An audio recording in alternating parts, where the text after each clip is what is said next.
Hi guys, welcome back to my YouTube channel. ಯಾರೆಲ್ಲ ಇನ್ನೂ ನನ್ನ ಯೂಟ್ಯೂಬ್ ಚಾನಲ್ನ ಸಬ್ಸ್ಕ್ರೈಬ್ ಮಾಡ್ಕೊಳ್ಳಿ ಬೇಗ. ಇವತ್ತು ನಾನು ಫಸ್ಟ್ ಲಾಂಗ್ ವಿಡಿಯೋ ಮಾಡ್ತಾಯಿದ್ದೀನಿ. ಅದು ಫಸ್ಟ್ ರೆಸಿಪಿನೇ ಬಿರಿಯಾನಿ ಆಗಿದೆ.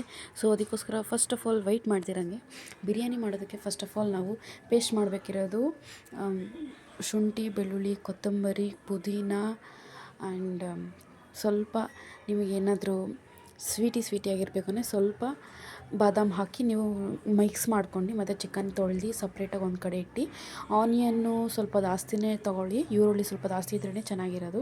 ಮತ್ತಾದಮೇಲೆ 2 ಗ್ಲಾಸ್ ಬಾಸುಮತಿ ರೈಸ್ ಹಾಕ್ಕೊಂಡು 1 ಗ್ಲಾಸ್ ಬುಲೆಟ್ ರೈಸ್ ತೊಗೊಂಡಿದ್ದೀನಿ ಇಲ್ಲಿ. ಅದನ್ನು 15 ಮಿನಿಟ್ಸ್ ಚೆನ್ನಾಗಿ ನೆನೆಸಿಡಿ. ಮತ್ತು ಸ್ವಲ್ಪ ಸ್ಪೈಸೀಸ್ ಮತ್ತು ಟೊಮೆಟೊನ ಸಣ್ಣ ಸಣ್ಣದಾಗಿ ಕಚ್ಚಿಟ್ಕೊಂಡು ಮತ್ತು ರುಬ್ಬಿರೋ ಅಂಥ ಪೇಸ್ಟ್ನ ರೆಡಿ ಮಾಡಿ ಇಟ್ಕೋಬೇಕು. ಮತ್ತಾದಮೇಲೆ ಸ್ವಲ್ಪ ಚಿಕನ್ನನ್ನು ಕ್ಲೀನಾಗಿ ವಾಶ್ ಮಾಡಿ ಅದನ್ನು ಒಂಚೂರು ನೀರು ಇದ್ದಿಲ್ಲಂಗೆ ಸೈಡಿಗೆ ಇಟ್ಕೋಬೇಕು. ಈಗ ಫಸ್ಟ್ ನಾವು ಕುಕ್ಕರ್ ಇಟ್ಕೊಂಡು ಅದ್ರ ಮುಖ್ಯ ಮೀಡಿಯಮ್ ಫ್ಲೋಲ್ಲಿ ಎಣ್ಣೆ ಹಾಕಬೇಕು. ಎಣ್ಣೆ ಒಂಚೂರು ಹೀಟ್ ಆಗ್ತಿದ್ದಂಗೆನೇ ನಾವು ಇಲ್ಲಿ ಬರೋ ಸ್ಪೈಸೀಸ್ ಏನೇನೆಲ್ಲ ನಾವಿದೆ ಅದನ್ನೆಲ್ಲ ಹಾಕಬೇಕು.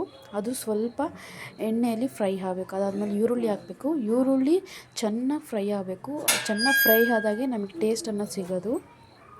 ಅದೆಷ್ಟು ಫ್ರೈ ಆಗುತ್ತೋ ಅಷ್ಟು ಸೂಪರ್ ಟೇಸ್ಟ್ ಇರುತ್ತೆ. ಎಣ್ಣೆಯಲ್ಲಿ ಸಕ್ಕತ್ತಾಗಿ ಡ್ರೈ ಆಗಬೇಕದು. ಮತ್ತು ಆಮೇಲೆ ಟೊಮೆಟೊ ಹಾಕಬೇಕು. ಟೊಮೆಟೊ ಕೂಡ ಅದರಲ್ಲಿ ಇನ್ಕ್ಲೂಡ್ ಆಗಿರಬೇಕು. ಚೆನ್ನಾಗಿ ಅದನ್ನು ಮಿಕ್ಸ್ ಆಗಬೇಕು. ಅದಾದಮೇಲೆ ಸ್ವಲ್ಪ ನಾವು ಏನು ಪೇಸ್ಟ್ ಮಾಡ್ಕೊಂಡಿದ್ದೀವಿ ಅದು ಪೇಸ್ಟ್ನೆಲ್ಲ ಸ್ವಲ್ಪನೇ ಹಾಕಿ ಕ್ಲೀನಾಗಿ ಮಿಕ್ಸ್ ಮಾಡ್ಕೋಬೇಕು. ಅದು ಹಸಿ ವಾಸನೆ ಹೋಗಬೇಕು. ಅಲ್ಲಿ ಗಂಟ ಕ್ಲೀನಾಗಿ ಎಣ್ಣೆಯಲ್ಲಿ ಫ್ರೈ ಮಾಡ್ಕೋಬೇಕು. ಎಣ್ಣೆನೇ ಸಪ್ರೇಟ್ ಮತ್ತು ಮಿಕ್ಸ್ ಮಾಡ್ಕೊಂಡಿರೋವಂಥ ಪೇಸ್ಟೇ ಸಪ್ರೇಟ್, ಅವೆರಡು ಸಪ್ರೇಟ್ ಆಗಬೇಕು ಆ ಥರ. ಮತ್ತು ರುಚಿಗೆ ತಕ್ಕಷ್ಟು ಉಪ್ಪು, ಅರಿಶಿನ ಹಾಕಿ ಕ್ಲೀನಾಗಿ ಮಿಕ್ಸ್ ಮಾಡಬೇಕು. ಅದಾದಮೇಲೆ ಸ್ವಲ್ಪ ಚಿಕನ್ನೆಲ್ಲನೂ ಕ್ಲೀನಾಗಿ ವಾಶ್ ಮಾಡಿ ಇನ್ನೊಂದ್ಸಲ ಮತ್ತೆ ನೀರು ಇಲ್ದಿರಂಗೆ ಚಿಕನ್ನ ಹಾಕ್ಕೊಂಡು ಕ್ಲೀನಾಗಿ ಒಂದು ಮಿಕ್ಸ್ ಕೊಡಬೇಕು. ಮಿಕ್ಸ್ ಕೊಟ್ಟಾದಮೇಲೆ ಅದನ್ನು ಒಂದು 15 ಮಿನಿಟ್ಸ್ ಒಂದು ಕಡೆ ಮುಚ್ಚಿ ಇಟ್ಬಿಟ್ಟು ಒಂದು ಮೀಡಿಯಮ್ ಫ್ಲೇಮಲ್ಲಿಟ್ಟು ಅದಾದಮೇಲೆ ಅದು 80% ಬೆಂದ್ಬಿಡಬೇಕು. ಆವಾಗ ನಮಗೆ ಚಿಕನ್ ತಿನ್ನೋದಕ್ಕೆ ಬೆಂದಾದ್ಮೇಲೆ ಚೆನ್ನಾಗಿರುತ್ತೆ. ಸ್ವೀಟಾಗಿ ಸ್ಮೂತಾಗಿ ಬಂದಿರುತ್ತೆ ಚಿಕನ್. ಫುಲ್ ಆ ಥರ ಸ್ವಲ್ಪ ನೋಡಿ ಚಿಕನ್ಲಿರೋ ಎಣ್ಣೆ ಎಲ್ಲ ಬಿಟ್ಕೊಂಡು ಎಣ್ಣೆನೇ ಸಪ್ರೇಟ್ ಆಗಿದೆ. ಈಗ ರೈಸ್ ನೆನೆಸಿಟ್ಕೊಂಡಿದ್ವಲ್ಲ ಆ ರೈಸ್ನ ಹಾಕಬೇಕು. ಹಾಕಿ ಇನ್ನೊಂದು ಸಲ ಕ್ಲೀನಾಗಿ ಕಲಿಸ್ಕೊಂಡು ಮತ್ತಾದಮೇಲೆ ನೀರು ಹಾಕಬೇಕು. ನೀರು ಇಲ್ಲಿ ಎಲ್ಲರೂ ಮೆಷರ್ಮೆಂಟ್ ತೊಗೊಂಡು ಹಾಕ್ಕೊತಾರೆ. ನನಗೆ ಮೆಷರ್ಮೆಂಟ್ ಗೊತ್ತು, ಸೊ ಅದಕ್ಕೋಸ್ಕರ ನಾನು ಹಂಗೆ ಹಾಕ್ಕೊತಾ ಇದ್ದೀನಿ. ನಿಮಗೆ ಏನಾರ 2 ಗ್ಲಾಸ್ ನೀವು ಅಕ್ಕಿ ಹಾಕ್ಕೊಂಡ್ರೆ 4 ಗ್ಲಾಸ್ ನೀರು ಹಾಕಬೇಕಾಗ್ತದೆ. ಆ ಥರ ನೀವು ಎಷ್ಟು ಗ್ಲಾಸ್ ತೊಗೊಂಡಿದ್ರೆ ಅಕ್ಕಿ ಅದು ಡಬಲ್ ನೀವು ಅಕ್ಕಿ ಹಾಕ್ಕೊಂಡು ಕ್ಲೀನಾಗೆ ಒಂದು ಸಲ ಕಲಿಸ್ಬಿಟ್ಟು ಕ್ಲೋಸ್ ಮಾಡಿದ್ರೆ ಆಯಿತು, ನಮ್ಮ ದಮ್ ಚಿಕನ್ ಬಿರಿಯಾನಿ ರೆಡಿ ಆಯಿತು. ವಿಸಿಲ್ ತೆಗಿಯೋದೆ ನೋಡಿ ಎಷ್ಟು ಚೆನ್ನಾಗಿ ಬಂದಿದೆ ಅಂತ.